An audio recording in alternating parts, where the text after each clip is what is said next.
Readings of Almighty God's words on the pursuit of the truth. How to pursue the truth. 3. People living in normal humanity are also restricted by many bodily instincts and bodily needs. For example, sometimes people may delay doing their duties for a couple of days because they are too tired or ill and need to rest. Sometimes, due to a tense environment, they may feel scared and be unable to settle down to do their duties. Or they may often feel a sense of indebtedness and sadness in their hearts because, due to their limited caliber and abilities, they cannot be competent in a certain kind of work or duty. These are all normal manifestations that fall within the scope of normal humanity. Sometimes people may be constrained by feelings and bodily needs, and sometimes they may be subject to the restrictions of bodily instincts, or to the restrictions of time and personality. This is normal and natural. For example, some people have been quite introverted since childhood. They are not fond of talking and struggle to associate with others. Even as adults in their 30s or 40s, they still can't overcome this personality. They are still not adept at speech or good with words, nor are they good at associating with others. After they become a leader, this personality trait limits and hinders their work to a certain degree, and this often causes them distress and frustration, making them feel very constrained. Introversion and not being fond of talking are manifestations of normal humanity. Since they are manifestations of normal humanity, are they considered transgressions to God? No, they are not transgressions, and God will treat them correctly. Regardless of your problems, defects, or flaws, none of these are issues in God's eyes. God only looks at how you seek the truth, practice the truth, act according to the truth principles, and follow God's way under the inherent conditions of normal humanity. These are what God looks at. Therefore, in matters that relate to the truth principles, do not let the basic conditions, such as the caliber, instincts, personality, habits, and living patterns of normal humanity restrict you. Of course, do not invest your energy and time in trying to overcome these basic conditions either, nor attempt to change them. For instance, if you have an introverted personality, and you aren't fond of talking, and you aren't good with words, and you aren't adept at associating and interacting with people, none of these things are problems. Although extroverts love to talk, not everything they say is useful or accords with the truth. So being introverted is not a problem, and you don't need to try and change it. You may say, if I were an ordinary follower, it wouldn't be a problem for me to have an introverted personality. But now I am a leader. So don't I have to change my introverted personality?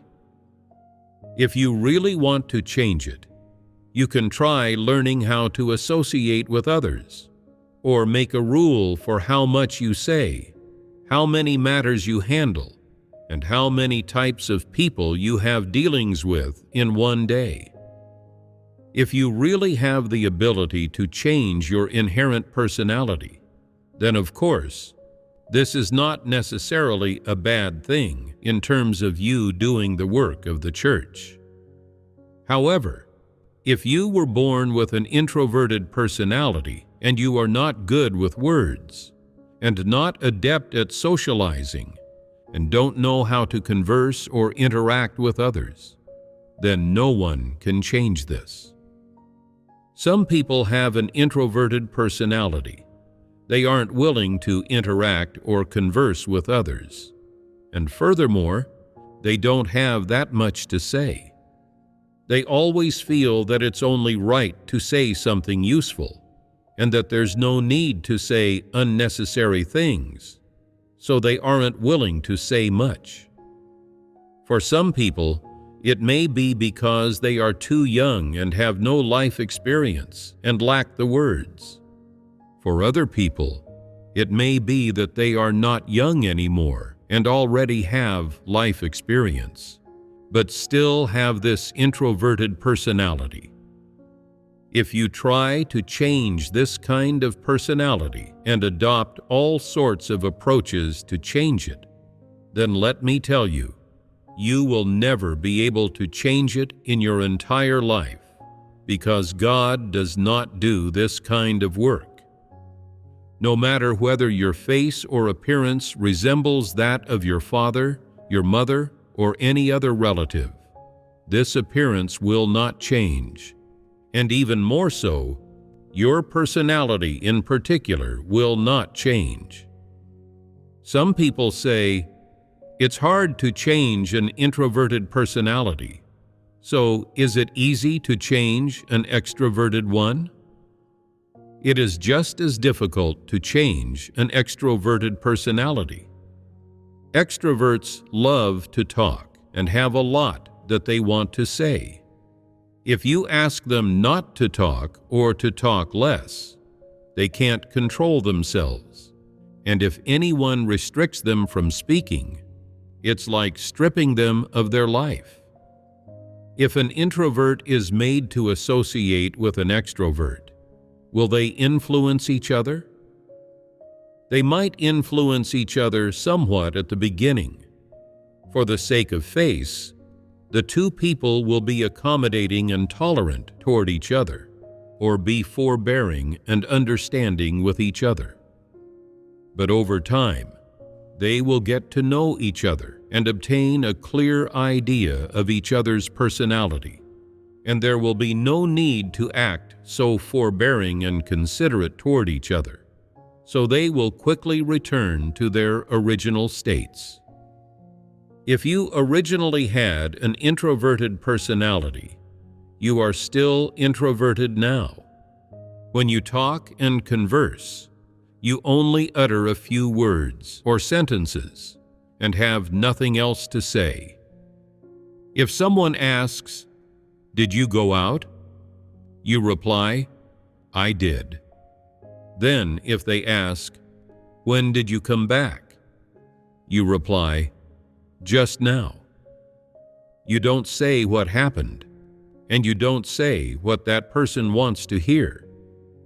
By contrast, extroverts shoot out words incessantly, like a machine gun, and even if you interrupt them, after a while they will carry on talking. Is it easy for a person's personality to change? No, it isn't. This is something that every created human being is born with. It has nothing to do with corrupt dispositions or the essence of one's humanity. It is simply a state of being that people can see from the outside, and a way by which a person approaches people, events, and things. Some people are good at expressing themselves, whereas others are not. Some like to describe things, while others do not. Some like to keep their thoughts to themselves, while others don't like to keep their thoughts inside, but want to express them out loud so that everyone can hear them, and only then do they feel happy. These are the different ways in which people deal with life and people, events, and things. These are people's personalities. Your personality is something you were born with. If you have failed to change it, even after many attempts, then let me tell you, you can take a break now. There's no need to tire yourself out so much. It can't be changed, so don't try to change it.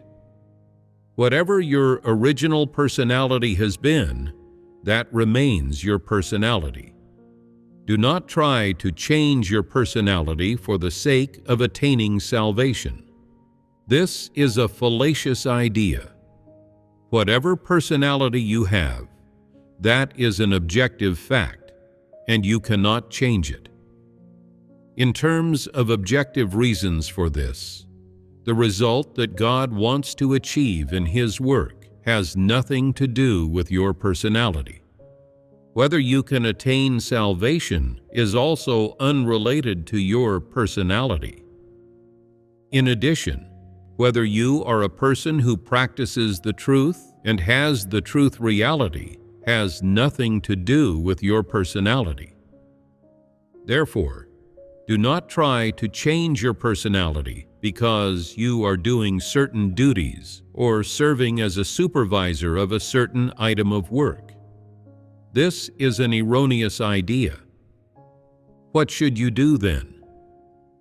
Regardless of your personality or innate conditions, you should adhere to and practice the truth principles. Ultimately, God does not measure whether you follow His way or can attain salvation based on your personality, or on what inherent caliber, skills, abilities, gifts, or talents you possess. And of course, He does not look at how much you have restrained your bodily instincts and needs either. Instead, God looks at whether, while following God and doing your duties, you are practicing and experiencing His words, whether you have the willingness and resolve to pursue the truth, and ultimately, whether you have achieved practicing the truth and following God's way. This is what God looks at. Do you understand this? When some women act, they blaze through things. They are as quick and as vigorous as a lightning bolt, and they make prompt and firm decisions. Their personality is just like that of a man. What is the popular term used to describe them nowadays? Masculine women. Masculine women are no longer the stupid, great, hulking oafs that people used to refer to with this term. It is not a derogatory term. Rather, it is a commendatory one. But how does God regard this commendatory term? You are as quick and as vigorous as a lightning bolt, and boldly and resolutely decisive in your actions. But what are the principles of your practice and the basis for your actions? Is it the truth? Is it the words of God? This is key. If a man is slow and meticulous in his actions, then, in the words of non-believers, he is like a woman with bound feet. Some even use a derogatory term, saying that he is a bit girly. But how does God view him? Regardless of whether a person is as quick and as vigorous as a lightning bolt, and boldly and resolutely decisive in doing things, or acts like a woman with bound feet and is a bit girly in their actions, are either of these things problems? No. Is being as quick and as vigorous as a lightning bolt and boldly and resolutely decisive a strong point? No, not necessarily. So, is it a weakness to act like a woman with bound feet? Likewise, no, not necessarily. Though one of the two terms, masculine women and a bit girly, is commendatory, and the other is derogatory, the essence of these two types of behaviors or ways of doing things should not be judged based on their literal meanings. What should be used to judge this? The basis of their actions and also the effect that they intend to achieve, should be used to judge this. If the basis of their actions is the Word of God and the truth principles, then it is basically 90% certain that they are doing no wrong. If they not only do things according to the truth principles, but furthermore, the effect they intend to achieve is that of defending God's testimony and the interests of God's house, and of edifying more brothers and sisters, then we can be 100% sure that they are doing no wrong. Never mind whether they are boldly and resolutely decisive or like a woman with bound feet. Never mind the way they outwardly act. That isn't important. What is important is whether or not the truth principles are the basis of their actions, and whether or not the goal of their actions and the effect they intend to achieve through their actions is that of safeguarding the interests of God's house and the work of the church, and of edifying more people. So, is the form that their actions take important?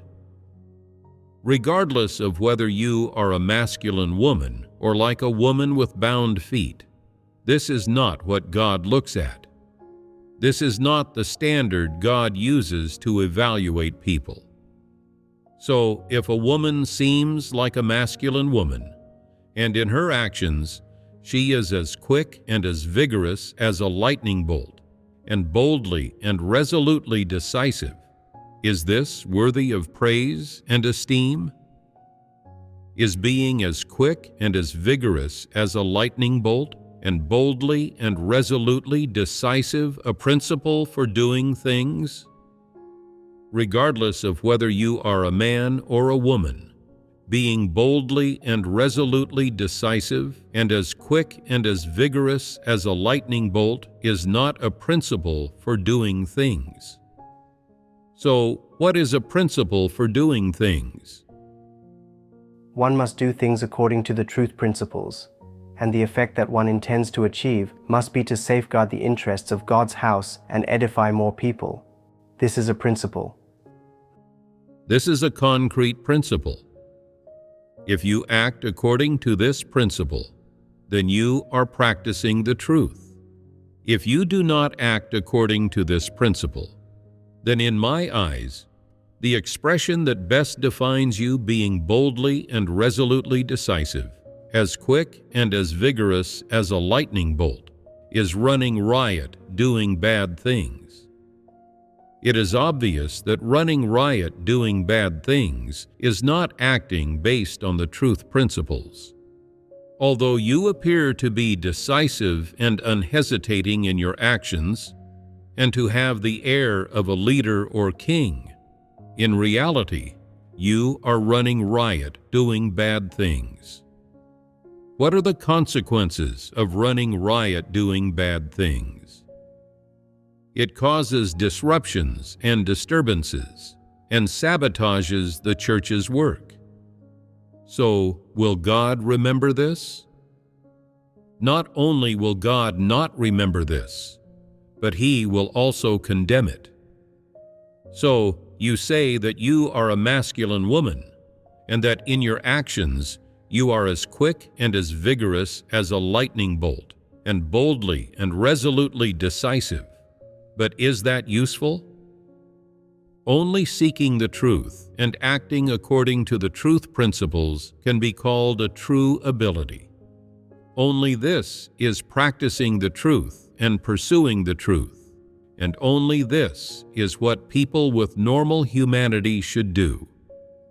Suppose you say, "This is just my personality and it can't change, so what am I supposed to do?" There's an easy solution. Whether you are a brisk person or have a slow temperament is not a problem. Don't be constrained by this. There is also no need for you to try hard to change your method of doing things because you want to act according to the principles. Regardless of your method, If the basis of your actions is the truth principles, and the effect you achieve is that of defending God's testimony, God's interests, and the work of God's house, then these are good deeds, and they will be remembered by God. By contrast, regardless of whether you are outwardly timid and hesitant like a woman with bound feet, or are as quick and as vigorous as a lightning bolt like a leader or a king, regardless of the outward form of your actions, if you do not act according to the truth principles, then you are causing disruptions and disturbances, and these are evil deeds, and they will be condemned by God, and not remembered by God. This is the principle for judging whether a person is good or evil. Do you get it? So, now that we've finished fellowshipping on these things, do you have some understanding of what notions and imaginings people have regarding God's work? Now that you understand them, do you know some of the deviations that people have in their process of believing in God and pursuing the truth? Are you also clear on how you should practice? The purpose of understanding people's notions and imaginings, in one respect, is to stop people from living according to these notions and imaginings and walking the wrong life path.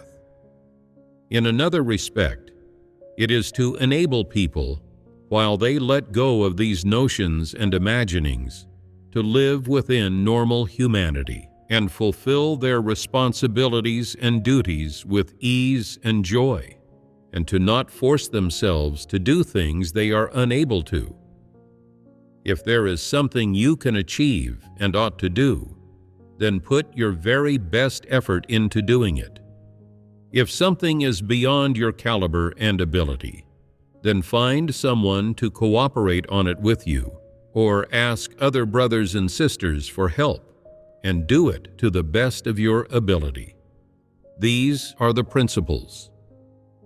In summary, what people should understand about this matter is that during the period in which God works, everyone's humanity is gradually developing in a good direction in the process of accepting God's words, and within the scope of the inherent basic conditions of their humanity, rather than becoming twisted, supernatural, or abnormal.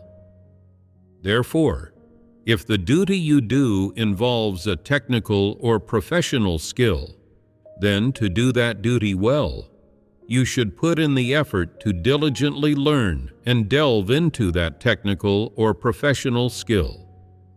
You should not blindly wait for God to act based on thoughts and views such as, God is omnipotent, and whatever is impossible for people to do can be accomplished by God if we just pray to Him, and imaginings about supernatural things without expending the effort to learn the skill yourself. You should put all your heart, all your strength, and all your mind into doing that which is within the scope of what your caliber can achieve. And when it comes to what is beyond your caliber and abilities, don't make things hard for yourself. Don't encumber, burden, or pressure yourself in any way. Instead, go easy on yourself. Take learning computer skills, for example. Let's say that you are getting on in years, and based on your age, your caliber, and your present conditions, just learning to type is already quite an achievement for you. If you can also learn to contact the brothers and sisters and do work online, that's already pretty good going. However, you are never satisfied and still have a desire for more.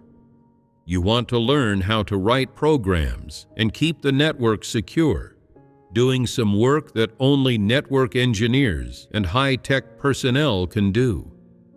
Isn't that foolish? You can't get the hang of these things, so you become negative and complain about God. Oh God, why can't I get the hang of these things? Why did you give me this kind of caliber?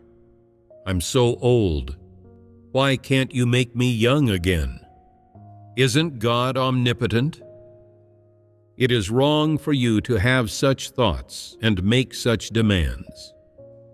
What is meant by doing whatever is within one's power and not exceeding one's caliber, abilities, and instincts? Whatever your caliber and abilities allow you to achieve, that is what God requires of you. Whatever is beyond you, God does not require that of you, and you don't have to demand it of yourself either. If you cannot do something, there are others who can. God doesn't demand that you be the one to do it. You say, I'm old. I don't know how to upload videos. I don't know how to keep the network secure either. And even less do I know how to write programs. And yet you insist on learning these things. Have you asked whether God's house needs you to do this work? Have you done your own work properly? Have you done the work that your caliber allows you to achieve properly? If you haven't done it properly, and you still insist on trying to do things that are out of your reach and beyond your grasp, and that you will even never manage to learn in your whole lifetime, do you think you are struggling against yourself or against God? Isn't this very troublesome? You always want to surpass yourself and become superhuman, but God hasn't required you to do that. There can only be one reason why you want to be superhuman, which is that you want to show off and you won't admit defeat or give in to old age. It's not for the sake of doing your duty well that you endure hardship and pay a price. You are not doing your duty according to the principle of conducting yourself in a well-behaved manner and holding firmly to your proper place. You want to prove that you are not old by challenging your own caliber and abilities. I've still got it, you think. I'm just as good as the rest. I can do whatever other people can. Is this meaningful? It is not meaningful. All this effort you are putting in is futile and worthless. If you put all your heart, all your mind, and all your strength into properly doing that which your own conditions allow you to achieve, then God will be satisfied. Do not challenge yourself, nor seek to push your limits. God knows what your caliber and abilities are like. What caliber and abilities God has given you have long been predetermined by Him. Always wanting to surpass these is to be arrogant and to overestimate oneself. It is asking for trouble and will inevitably end in failure. Are such people not neglecting their proper tasks? They are not conducting themselves in a rule-abiding manner and not holding fast to their proper positions to fulfill the duties of a created being. They are not following these principles in their actions, but rather always trying to show off. There's a two-part saying, an old lady puts on lipstick to give you something to look at. For what purpose would the old lady do this? The old lady wants to show you, I, as an old lady, am not ordinary. I'll show you something special. She does not want to be looked down upon, but instead wants to be highly regarded and revered.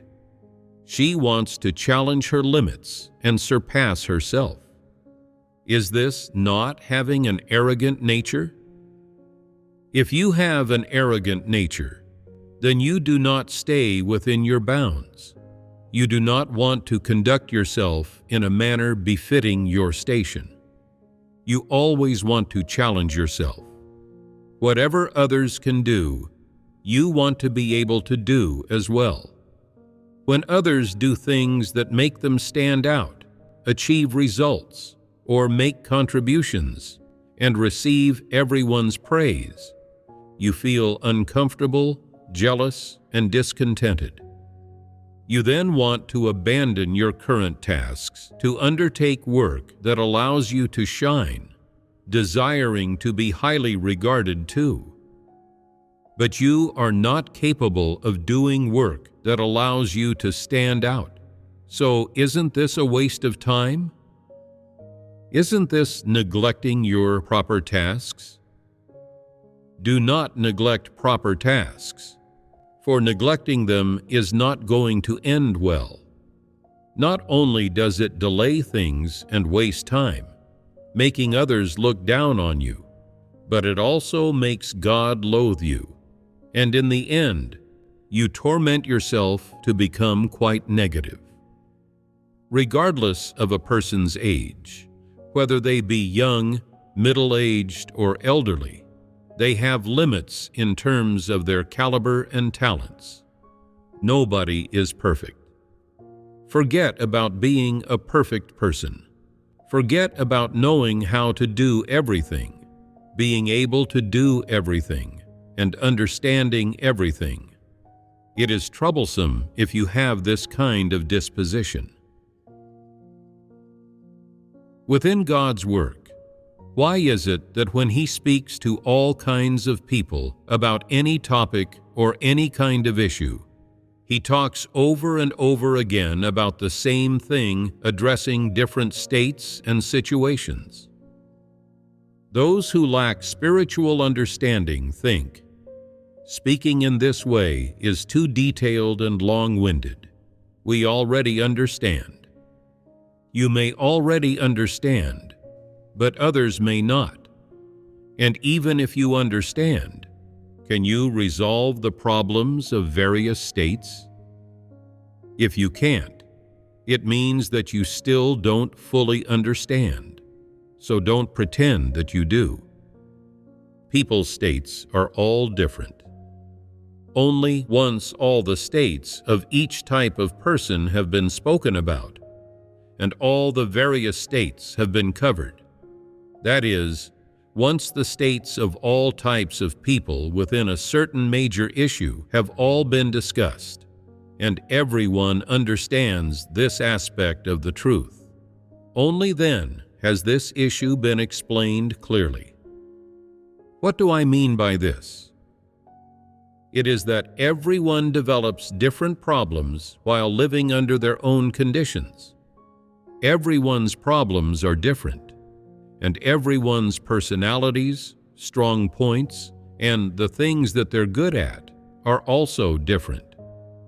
Therefore, everyone has their own personal conditions, their own difficulties, and their own different thoughts and views. However, no matter how different people's own conditions are, and no matter how different their abilities, calibers, height of vision, personalities, and habits are, human beings' corrupt dispositions and nature essence are the same. That is, no matter how different the various conditions of people's humanity are, people possess the same common traits. Why do human beings have the same common traits? Because the disposition essence which human beings depend on for survival is the same. Therefore, after the states and problems of all kinds of people have been exposed, what human beings need to do is to practice according to the truths and principles required by God, and then the common problems of humankind will be resolved. No matter your personality or caliber, no matter how capable you are, and no matter whether you are male or female, or whether you were born in the West or the East, or whether you are from the south or the north, as long as your corrupt dispositions are resolved through accepting the truth, accepting the judgment and chastisement of God's words, and through practicing the truth, your difficulties will be resolved. This means that all the various states that arise in people in the context of the common problems of human beings can also be resolved. Why do various states arise in people? It is because the inherent conditions of humanity that each person possesses are different. For example, if you live in the South, and you have some living habits and patterns of Southerners, and you also develop some personality and lifestyle traits that are specific to Southerners, then with this kind of background, you will develop some particular notions and imaginings, particular thoughts and views, and particular states. If you were born in the North, you would have the personality and living habits of Northerners, or some states that arise out of the customs, cultural background, education methods, and other such things which are intrinsic to Northerners. In this way, the states that arise in people who live in the South and the North are different. However, the root cause and essence of states that arise from a single problem are the same, so they can all be resolved with the same truths. This being the case, it doesn't matter whether you are from the North or the South, or from the East or the West. As long as you are a created human being, your problems can all be solved with truths. Have you understood? Is this issue complicated? Now that I've heard it explained, I feel that it isn't complicated anymore. Why do you say that this issue isn't complicated? Although people's own conditions, backgrounds, and personalities are different, and this naturally gives rise to different states, the root cause of these different states is the same, and people's corrupt essence is the same. No matter how much corrupt disposition people reveal, it can be resolved with the same truths. Therefore, truths can resolve the problems of every person. Regardless of whether people are from the South, the North, the East, or the West, regardless of whether they are male or female, young or old, and regardless of what their own conditions are, their corrupt dispositions are the same.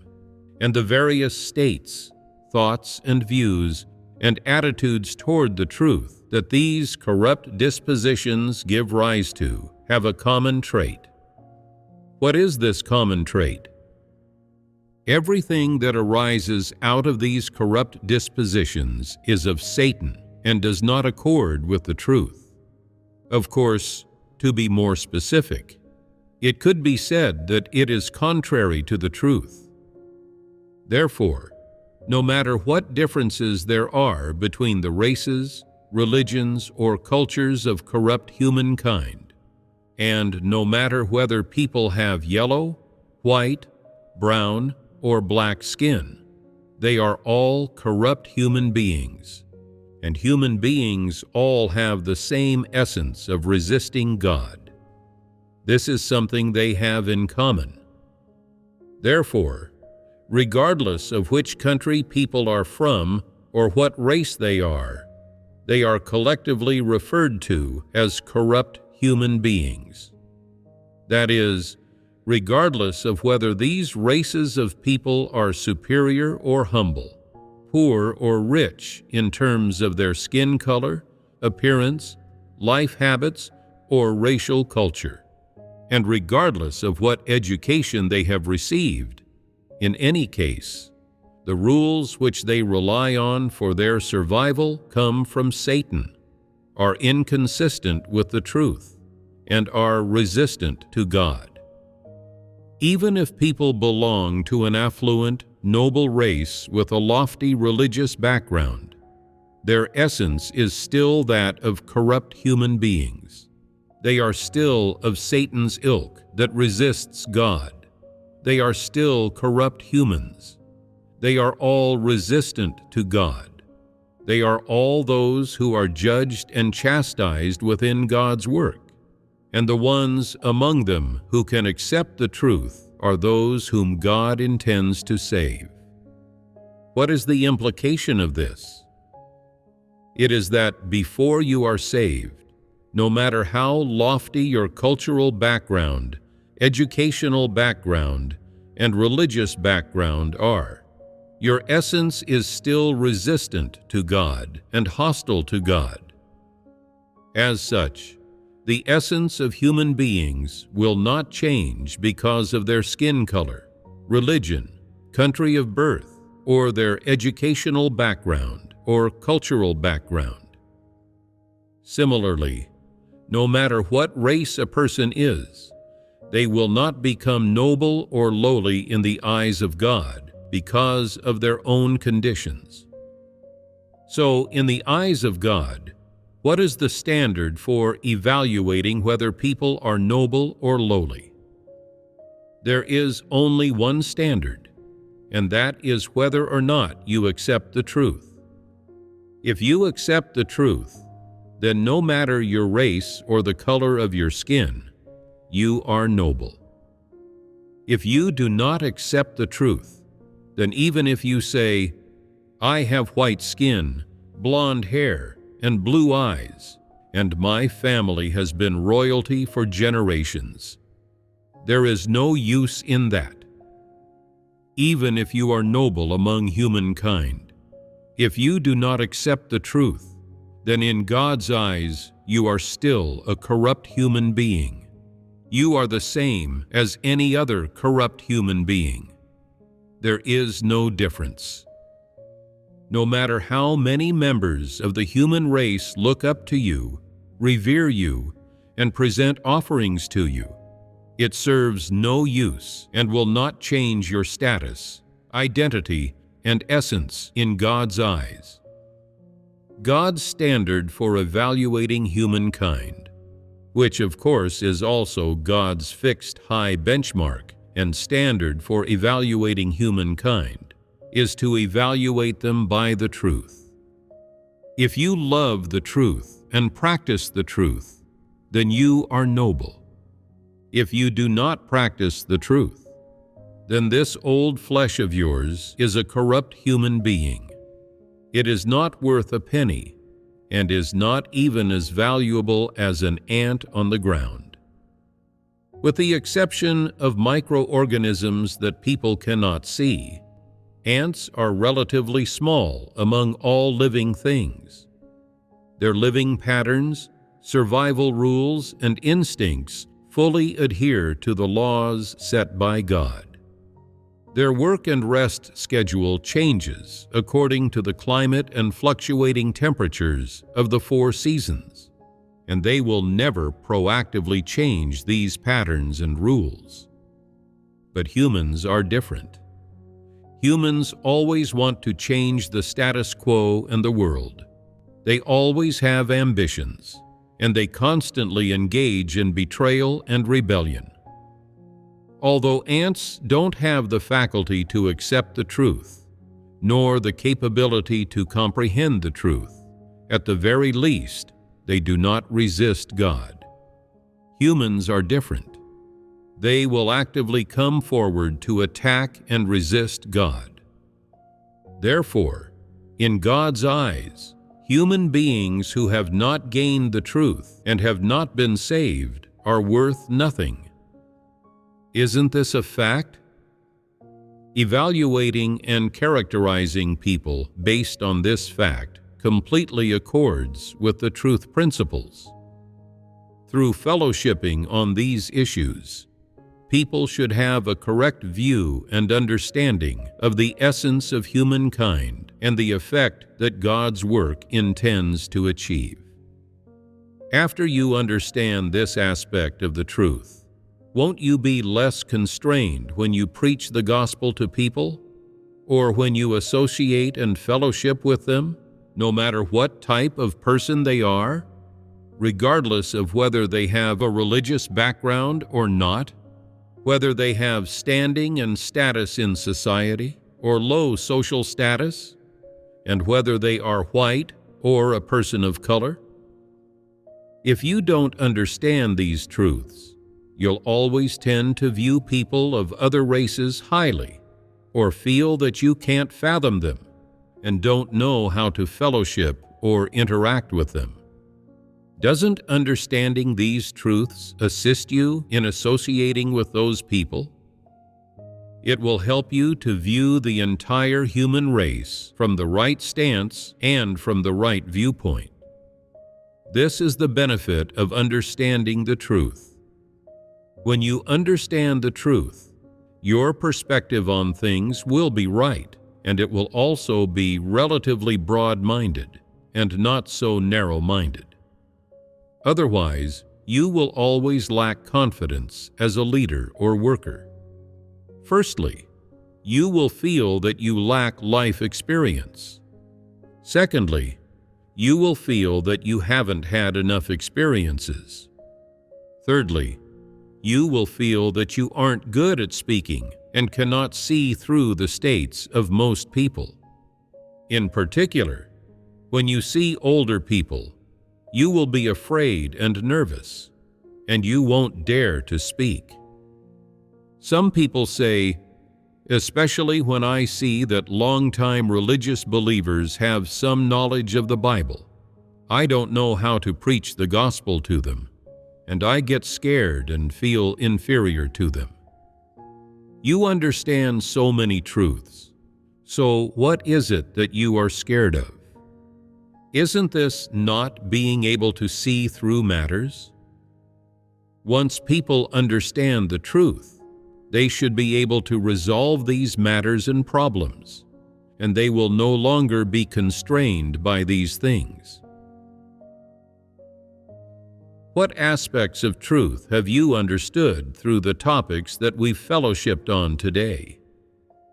Are you clear on God's work and on how God saves people, God's methods for saving people, and the aspects of people that God changes?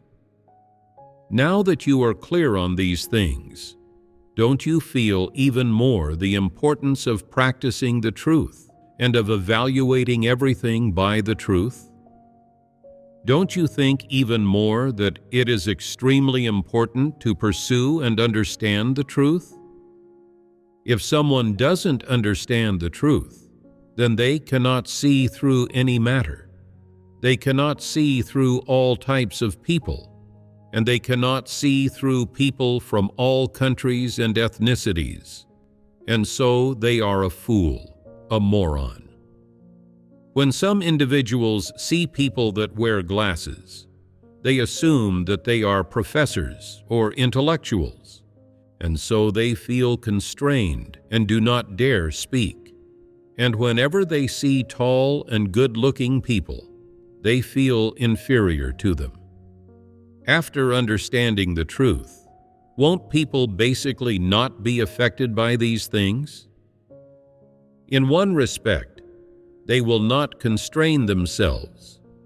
In another respect, they will, to a certain extent, improve their attitude and viewpoint with regard to dealing with people and things, and they will also have some insight into it.